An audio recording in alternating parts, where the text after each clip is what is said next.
Hey everyone, it's Triple Mango Threat or Ashley, and today we're going over the most fun commander cards, so let's jump right into it. So first I want to give a disclaimer. All the cards I'm going to be mentioning are fun to me, and if I didn't mention a card that's fun to you, please let me know in the comments down below. Okay, so starting with ramp, we have Veteran Explorer, Collective Voyage, and New Frontiers. These are three awesome cards, and they ramp every player. Whenever Veteran Explorer dies, each player gets 2 basic lands to their battlefield untapped, and Collective Voyage cares about how much mana is paid, and then each player gets that many basics tapped. What's nice is that each player can pay into this, so you're looking at a lot of ramp. Same with New Frontiers, except we are the only player that can contribute to how many basics each player gets. Tempt with Discovery, we get any land to our battlefield, and each other player can as well. If they do, we get an additional land for each opponent that takes this tempting offer, and this is always a powerful one, because whenever a player caves in and says, okay, I'll look for a land, or I'm going to get a land, usually each other player will do the same, so we can get 4 lands very easily. And again, this is any land from our library.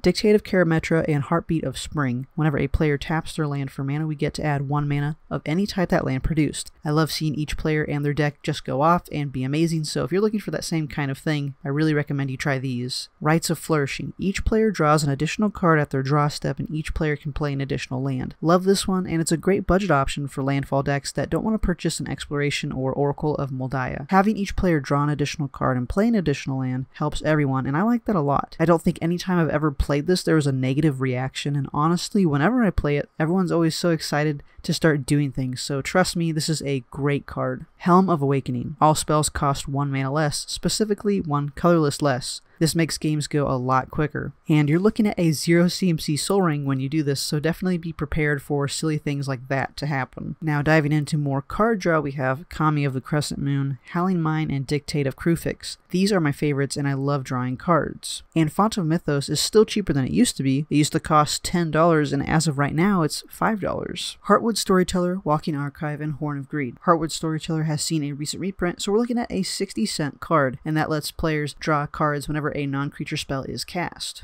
More specifically, the player who casts a non-creature spell, their opponents get to draw cards, so spellslinger decks give their opponents a huge amount of cards, and this can be very dangerous. Walking Archive is neat because it depends on how many +1/+1 counters are on it, because at each player's upkeep, they draw that many cards equal to the counters on Walking Archive, and even if you're not a +1/+1 counter deck, that's completely fine. For 2 at white and a blue, we get to put a counter on Walking Archive, which is a little expensive, but still really cool. It gives us that option to do so. Horn of Greed. If you're a landfall deck or have too many ways to play lands in one turn, this is an amazing card to have, because it specifies whenever a player plays a land, it also cannot be put onto the battlefield to get this trigger. Temple Bow, we tap it and each player gets to draw a card. What's nice is that we choose when it happens, and this can be the final card before someone draws themselves, or we can even bargain with a player or all players to not attack us. We can help them potentially draw a counter spell for another player. Anyways, definitely be political with this one if you want to. Wedding Ring. This recently got printed and is a ton of fun. When it ETBs, if it was cast, target opponent creates a token copy of it. Whenever an opponent who controls an artifact named Wedding Ring draws a card during their turn, you draw a card. Whenever an opponent who controls an artifact named Wedding Ring gains life during their turn, you gain that much life. So you and this opponent benefit from each other whenever you draw or whenever you gain life. I really like this one, and it's super powerful, because when you give it to an opponent who's drawing a ton of cards, you get to draw a ton of cards as well. Gear Priori. Each player may play an additional land. Again, this is another great option for decks that want to play more lands and don't have much budget towards it. At the beginning of each player's upkeep, if that player has no cards in hand, that player draws 3 cards. I love this for mono red decks or any deck that you're often having no cards in your hand, because at your upkeep you draw 3 cards if you have 0 cards, plus your card that you draw at your draw step, so you went from 0 cards to 4 with just this one. The last 2 cards I want to mention that are in no particular order is Tidal Barracuda, which lets any player cast spells as though they had flash. This is a crazy card, but what's even better is your opponents can't cast spells during your turn, so we can easily win the game whenever our opponents can't cast spells or counter spells on our turn. Gate to the Aether. At the beginning of each player's upkeep, that player reveals the top card of their library. If it's an artifact, creature, enchantment, or land card, that player may put it onto the battlefield. This is similar to Braids, except we're focused on the top card of each player's library, so definitely random and chaotic, which I love. Free spells and lands are always fun to have and to give to each player. If you'd like to purchase any of these cards, you can use the link down below, and when you do, you help support the channel at no additional cost to you. Thank you to the patrons who help support this show. You can also become a patron to see your name at the end of these videos and receive additional rewards. Be sure to comment down below and subscribe for more Mango content. I'll see you all in the next one.